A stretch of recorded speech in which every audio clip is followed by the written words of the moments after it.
Twelfth NCERT example 6.1, और ये 6.1 based है आपके जो एनसीईआरटी में गिवन है आपका एग्जाम्पल 6.3। क्या शेयर कर दिया।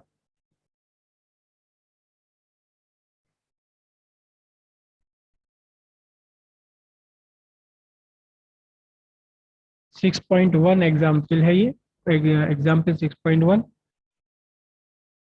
नो, और किस पर बेस्ड है ये? एक्सपेरिमेंट बेस्ड है, एक्सपेरिमेंट 6.3 या 6.2 पर बेस्ड है ये पूरा एक्सपेरिमेंट ही हम डिस्कस कर लेंगे इन एक्सपेरिमेंट 6.2। 6.2 ये एक्सपेरिमेंट है, और इस एक्सपेरिमेंट में दो ये कॉइल रखी हुई है C1 और C2। एक कॉइल से गैल्वेनोमीटर जोड़ा है, दूसरी कॉइल से जोड़ा है source of EMF, sorry direct current वाला। मैंने अपने इसमें एक रियोस्टेट यहाँ और जोड़ दिया, रियोस्टेट एक जोड़ दिया जिससे कि आप करंट को चेंज कर सकते हैं। तो initially when there is no current through C2, when there is no current through C2, there is no magnetic field induced by C2, and hence there is no magnetic field linked with C1. No magnetic field linked with C1.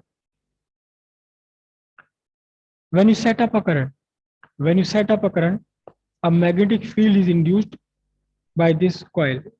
This is the magnetic field induced by C2, and this magnetic field get linked with C1 क्योंकि C1 and C2 are very close to each other. Magnetic field induced by C2 get linked with C1. So the magnetic flux linked with C1 changes from 0 to a certain value. Flux changes from 0 to certain value phi b. Whenever there is change in magnetic flux, EMF is induced. Since the circuit of C1 is closed, this galvanometer shows a deflection. When you switch off this current, when you open the circuit of C2, again the magnetic flux changes. What? In reverse direction. Magnetic flux changes from certain phi b to 0. Magnetic field will get reduced from certain value to 0. And hence again there is change in magnetic flux. There is again EMF induced and current shows. But now the deflection is in opposite direction because the direction of induced current is always oppose the cause. In first case, the cause was increase in magnetic flux. So there was a current. Suppose left side current थी. When the current magnetic flux is reduced to 0, the current will happen. The current will be shown in opposite direction. In both the cases, when you switch off or switch on the current through secondary coil C2, primary coil shows a deflection. If you changes the current with the help of rheostat, if you increase the value of current with the help of rheostat, the magnetic field goes on increasing, and hence again magnetic field of flux linked with C1 increases, and there is a deflection. When you decrease the current through C2 with the help of rheostat, the magnetic field induced by C2 decreases, and hence the magnetic flux linked with C1 also decreases. There is induced EMF in opposite direction. But what happens if you don't change the current? The current is fixed. If you have a fixed current, if you are flowing a fixed current through this C2, what will happen? Can you guess any observation? Raise your hands if you can guess. There is a current through coil C2, but this current is not changing. So what will be the observation in this galvanometer? What will happen to C1? Is there any clue? Suchit Tyagi. Any more? Anyone more? Lakshya Sharma. Good. लक्ष्य आप बताएं.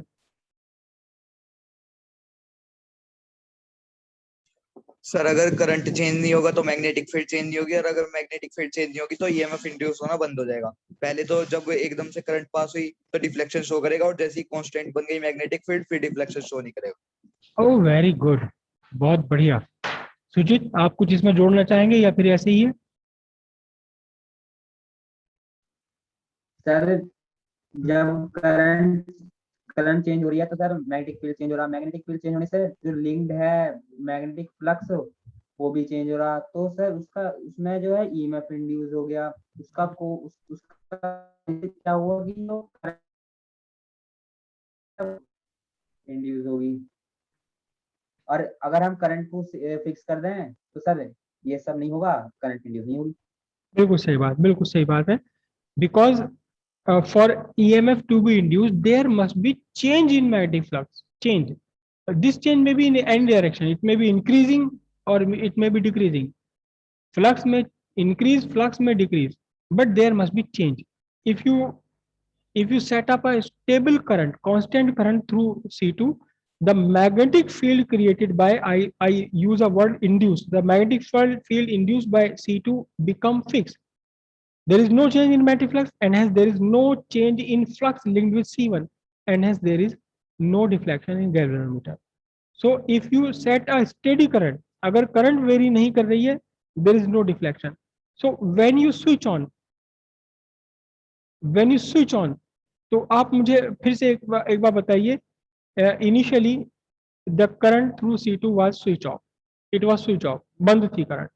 Then you switch it on. आपने इसे switch on कर दिया. Switch on करते ही क्या observation दिखाई दे? स्विच ऑन करके छोड़ दिया आपने.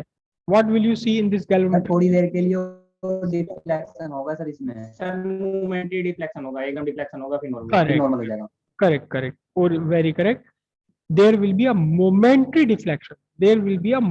Deflection, because the current rises from 0 to I, current increases from 0 to I, okay, and this increasing current set a magnetic field from 0 to a certain value. The magnetic flux increases. When the current become constant, the magnetic flux and hence magnetic flux become constant. There is no change in magnetic flux. There is no induced EMF. So जैसे ही आप switch on करेंगे, there will be a momentary deflection. Again, when you switch it off, there will be again a momentary deflection in opposite direction. क्योंकि इस बार magnetic flux decreasing order में आ जाएगा, तो there will be again switch on करेंगे तो फिर डिफ्लेक्शन, स्विच ऑफ करेंगे फिर डिफ्लेक्शन आ जाएगा, तो there will be a deflection when switch on switch off. अब आपके जो क्वेश्चन है, इस क्वेश्चन में आपसे कहा गया है, कुछ ये कहा गया है कि आप लार्जर डिफ्लेक्शन के लिए क्या करेंगे. To obtain a larger deflection, what would you do to obtain a larger deflection of galvanometer? There are two possibilities. पहली बात तो ये है कि आप C1 में number of currents, direct number of turns आप इंक्रीज कर दें. Each turn will contribute some new EMF. EMF will increase, current will also increase. Second क्या है, इसमें जो करंट आप मैक्सिमम करंट, जो फाइनल करंट, जो स्टेबल करंट होती है उसकी वैल्यू बढ़ा दें. मतलब आपने एक बार रेजिस्टेंस इस रियोस्टेट को रखा 1000 ओम पर, आपने मोमेंटरी डिफ्लेक्शन देखा, फिर आपने इस रियोस्टेट को रख दिया 10 ओम पर, तो मतलब फाइनल करंट, स्टेबल करंट बढ़ जाएगी. तो अब इस केस में आपका मोमेंटरी डिफ्लेक्शन ग्रेटर निकल करके आएगा. इनका आंसर देखते हैं एनसीईआरटी में क्या आंसर गिवन है. यूजर रॉड, अच्छा हाँ ये भी काम हो सकता है. Connect the coil to powerful battery, move the arrangement rapidly towards C1. अच्छा इस क्वेश्चन में कुछ और भी कहा गया है, इस एक्सपेरिमेंट में कुछ और भी कहा. एक्चुअली मैं एनसीईआरटी बहुत ज्यादा पढ़ता नहीं हूँ. ओके, इसमें मोशन के बारे में बोला गया, मोशन के बारे में कहा गया है. As coil C2 is moved towards C1. हाँ ये तो हमने ऑन ऑफ करने की बात कही थी.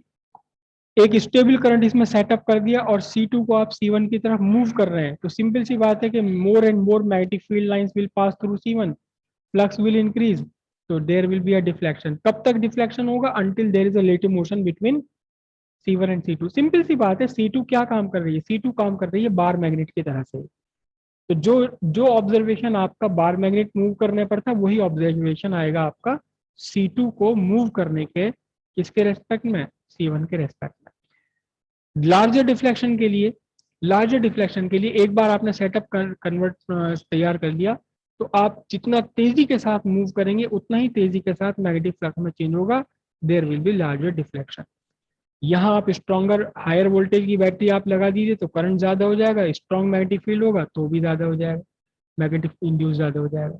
ठीक है, और भी कुछ साथ में बताया गया है, और भी कुछ इसमें, move the arrangement rapidly, use a rod. हाँ, सॉफ्ट आयरन रॉड। देखिए ध्यान से, अभी इस प्रैक्टिकल में हमने बीच में कुछ भी नहीं रखा, कोई भी मटेरियल नहीं रखा है। तो एयर की मैग्नेटिक परमेबिलिटी यहाँ पर म्यू किसकी यूज हो जाएगी, म्यू यूज हो जाएगी एयर की। और अगर आप इस प्रैक्टिकल में दोनों ही कॉइल्स के बीच में अगर आप मेटल की एक आयरन की, सॉफ्ट आयरन की रॉड रख दें तो क्या होता है, देखो सॉफ्ट आयरन रॉड से क्या होगा कि magnetic field line will prefer to pass through a medium having larger magnetic permeability. here are there are two mediums, air and iron. The permeability of air is much smaller than the permeability of iron, therefore magnetic field line prefer to pass through with a through a material through a medium having larger permeability. Actually इस बार ये syllabus में है नहीं पूरा permeability वगैरह का, magnetic material के properties, इसलिए हम उस चीज को छोड़ गए। तो अगर हम यहाँ रख देंगे, ध्यान से देखिए, हमने पीछे जो मैग्नेटिक फील्ड निकाला था लॉन्ग सोलेनॉइड के लिए, मैग्नेटिक फील्ड सोलेनॉइड के लिए क्या था, म्यू नॉट एन आई। किसके लिए, इट इज एयर कोर, जिसमें air as a core use की गई है। लेकिन अगर आप आयरन लगा लें तो मैग्नेटिक परमेबिलिटी किसकी होगी, है आयरन की होगी, एन आई किसके लिए, ये हो जाएगा आपका आयरन कोर के लिए। जो कल ट्रांसफॉर्मर मेरे हाथ में था उसमें आयरन है कोर के फॉर्म में आयरन। वो आयरन इसलिए क्योंकि magnetic permeability mu of iron is much larger than mu of air, therefore magnetic field is strengthen. और वो सारा का सारा मैग्नेटिक फील्ड पास हो जाएगा किससे, C1 से पास होगा, तो डिफ्लेक्शन भी क्या आएगा, डिफ्लेक्शन स्ट्रॉन्गर आ जाएगा। एक्चुअली एयर कोर कॉइल्स नहीं हुआ करती कोई भी, हमेशा कोई फेराइट या कुछ भी कोर होता है। एयर कोर कॉइल तो केवल तब होती हैं जब बहुत हाई फ्रीक्वेंसी पर काम किया जाए, फ्यू थाउजेंड हर्ट्ज की फ्रीक्वेंसी हो, तब हम यूज करेंगे। अभी एसी में आ जाएगी ये बात कि हम, याद दिला देना, मुझे याद दिला देना, वहां जब हम एसी में इंडक्टर करेंगे, जब इंडक्टर हम का हेडिंग इंडक्टर चल रही होगी, तो उसको कंक्लूड करने के बाद मुझे याद दिला देना कि आपने कहा था कि एयर कोर कॉइल्स यूज करते हैं हाई फ्रीक्वेंसी में, और लो फ्रीक्वेंसी के लिए हम आयरन कोर क्यों यूज करते हैं, वहां आपको ये एक्सप्लेन हो जाएगा। तो मैग्नेटिक परमेबिलिटी बढ़ गई आयरन रॉड रखने से, तो मैग्नेटिक फील्ड स्ट्रॉन्गर हो गया। फिर जब मैग्नेटिक फील्ड स्ट्रॉन्गर होगा तो चेंज भी स्ट्रॉन्गर होगा, और यहाँ आपको डिफ्लेक्शन स्ट्रॉन्गर निकल करके आएगा। कुछ और भी क्वेश्चन है, रिप्लेस गैल्वेनोमीटर बाय, अच्छा, और साथ में क्वेश्चन में कहा how would you demonstrate the presence of induced current in the absence of galvanometer.